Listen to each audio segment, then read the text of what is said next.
I'm sitting here with the ZPM leader, Mr. Lalduhawma. So, can you tell me what was the root cause of this Manipur violence between the Métis and the tribal? Well, it has been a pretty long time since we last met. I thank NELive. Yes. And in order to give you an answer to that question, one has to go back to the history. You see, Manipur was formerly known as Kanglei Park, which means dry land. It was only after the Métis were converted into Hinduism, they were known as Manipur, which means the land of jewels, a beautiful name. The ancient Métis kingdom was a tiny kingdom situated only in the small area comprising the valley of Manipur, the present Manipur. And in 1824, it became the protectorate of the British Empire. And in 1891, it became one of the princely states of India, which was annexed to the British India. In fact, it was the last princely state which has been annexed to the British India. After independence, the Maharaja of Manipur, whose name is Buddha Chandra, signed a treaty of independence, a treaty of accession. This treaty of accession was signed by him with Lord Mountbatten, who continued to be the first Governor General of the Free India. It was signed in Shillong on 21st September 1949. Accordingly, Manipur became a part of Indian Republic on 27th October 1949. Right. Thereafter, it became Union Territory in 1956, and again it was given a statehood in 1972. In this connection, I would like to point out some vital points. Number one is, from the time of our ancestors, Manipur was inhabited by both Métis and tribals. Métis occupied a small area of the plain area, and tribals live in the hills area. And Métis never occupied the hill area so far, even till today. And there has been a record in the history that some battles had been taken place between the Maharaja of Manipur and the Mizo chiefs. And number two, which I would like to point out, is the area covered by the Treaty of Accession signed by the Maharaja of Manipur never comprised any part of the hill area. And in fact, hill area has never been under the jurisdiction of the Maharaja of Manipur. The hills were occupied by the tribals, having their own chiefs in each village, independent villages. They were just like a Greek city-state. Unfortunately, when Manipur became Union Territory in 1956, all the areas in the hills were also included into the state of Manipur. So amalgamation of the areas occupied Métis as well as by the tribals under one single administrative unit is a blunder in history. They were ethnically, socially, culturally, and for that matter, even religiously different people. They should not have been kept under one umbrella. This is the root cause of the whole trouble now. All right. Okay. So that you have mentioned that the root cause of this Manipur, this trouble. So what is the immediate cause of this violence, this Manipur violence? Yeah. This violence started in 2015. You see, under Section 158 of the Manipur Land Revenue and Land Reforms Act 1960, transfer of land belonging to a member of a scheduled tribe to any other person not belonging to a member of scheduled tribe is not allowed. Right. Which means Métis are not allowed to have ownership of land in the traditional home of tribals. Number two, Manipur government wanted to amend this act in order to pave the way so that Métis are also given the right to ownership of land in the traditionally owned land of the tribal people. So they introduced two bills in 2015. One is Protection of Manipur People's Bill 2015.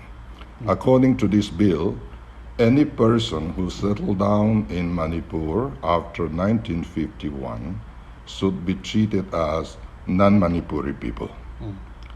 It means classification of citizens into two categories. One is going to be a genuine Manipur citizen, the other is going to be not. So this classification of citizens into two categories has never been acceptable to the tribals. And along with this bill, there is another bill known as Land Revenue and Land Reform 7th Amendment Bill 2015. This bill tries to give the right of ownership of land to Métis people in hill areas. So the strange thing is that these two bills were passed in a haste. There was no discussion, no debate, no voting. They were passed within 5 minutes. Yes. So it might have been the world record so far. So this was protested by all the tribals. And I also had gone there to support this movement. I had participated personally in the peace procession between Imphal and Churachandpur. In fact, I was given a thank you certificate which I hung over there in the wall. So during that time, there were dead bodies of 9 heroes. And these heroes were, they were given a heroic treatment. And these 9 bodies were kept in a civil hospital at Lamka for almost about 2 years. Okay. And yes, these two bills were the immediate cause. Then now these things had happened. Okay, the present crisis is a continuation of the effort on the part of the government of Manipur to enforce that bill. Now they try to enforce physically, ravaging several villages. The offensive attack was initiated by the state government, and the tribals were left with no other option except to defend themselves. They were defending themselves. They don't attack, they defend themselves. In fact, this is not a confrontation between the two communities, between Métis and tribals. It was, in fact, a confrontation between the state government and the tribals. Because the state government deployed its own police force and militants in the forefront, keeping the civilians behind. So, in fact, this is a confrontation between the government and its own people. Yes. So as things stand as of now, it is inconceivable to keep these people under one administration. They are now demanding for a separate administration, and for that my party supported them, and we are in favor of giving them a separate administration. Yes, okay, yes. There has been many sayings regarding this ZOE unifications and this separate administration, and even this Greater Mizoram also been talked. And nationalists who is being claimed themselves by the MNF party. So what do you have to say on this? Again, I would like to go back to the history. 131 years ago, after the British subdued all these territories under their jurisdiction, there was a meeting in Calcutta, at Fort William, Calcutta, on 29 January 1890. It was known as Chin-Lusai Conference. This conference recognized the Zhou ethnic people as a different people. They should not be placed under the administration of Burma. They should not be placed under the administration of India. There has to be a separate administrative unit for them. That was the decision of the meeting. Had it been implemented, all the Zhou people living now in Manipur, Tripura, Bangladesh, and Myanmar should have been under one administration.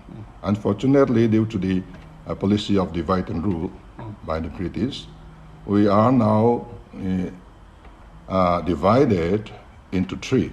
Some are in India, some are in Bangladesh, some are in Myanmar.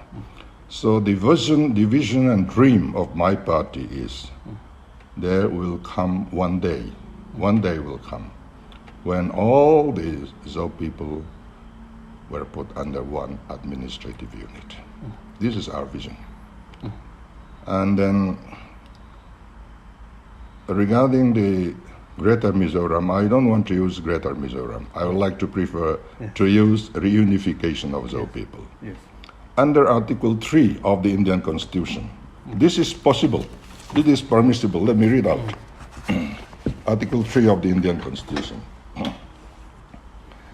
Parliament may by law form a new state by separation of territory from any state, or by uniting two or more states or parts of states, or by uniting any territory to a part of any state, increase the area of any state, diminish the area of any state, alter the boundaries of any state, alter the name of any state. Okay. So Article 3 has already provided the solution of this problem.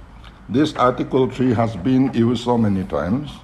New states, new union territories were born, and so many times state boundaries were changed. So these people are brothers and sisters who are living in Manipur. If they decided to join us, we are most welcome. It will not be a Greater Mizoram, but it will be a reunification. And as far as that nationalism is concerned, nationalism is not a private property of a MNF party. There has been so many heroes, fighters who had given their lives in order to defend the territory of our forefathers. They were martyrs, and they are nationalists. So we have so many nationalists, even before the existence of MNF party. So this is not a private property of MNF party. Nationalism is a property of all the Zhou people, and it will remain in our minds forever, from generation to generation. This is our dream. It will never die. Okay. So in these upcoming elections, do you think that this Zhou unifications will be the main agenda of this? Do you think this Zhou unification will be the main agenda in this upcoming election? It may be to some extent, Yes. not much. Do you think that you will see the people's trust this time? Yeah, it is the victory of the people, as we have seen in my constituency when we have the by-election. Yes. The number of the membership in our party is very small, Yes. but still we won. The total votes of all the contestants was less than my vote. Yes. So again, it happened in Lunglei Municipal Council election. Again, it happened in the local election here in the very constituency of the Chief Minister himself. Yes. Yes. So money power has been defeated 2-3 times. Yes. So money power will not be having much a role in this coming election. So we are very optimistic. Okay. Who will be a main opposition this time? MNF, because it's like a football match. Yes. We have won the semi-final. Right. We have played semi-final with Congress. We have defeated them. Now we are going to have a final game with MNF. Okay, that now that you are saying that you are confident in these upcoming elections. So, in case if there is a need of this post-poll alliance, like which party, this MNF, Congress, or the BJP? You see, in the post-election era, one cannot become a pick and choose. Yes. It depends on convenience. But I don't think there would be such situation. It has never been in Mizoram, unless there was a coalition, pre-election coalition. It has never been happened in Mizoram. So if we are to form a government, we'll form by ourselves with adequate stability. Okay. My last questions. On 2018, you have contested in 2 constituencies and won two constituencies. Yeah. So in these upcoming elections, are you planning to contest in 2 constituencies again? No, there is a danger in that, because if I stand in 2 constituencies, arrangements can be made by other 2 parties. They can join each other by sharing 1 seat each. That chance is there, so we are not going to give that chance to them. Okay. How many seats are we expected? You see, numbering the seats is not a proper thing to be done by me. But according to the report so far, we have been doing the campaign in a scientific manner. We have a grassroots level training in all the units in the state. Right. So we know each family whether they are going to vote this or that party.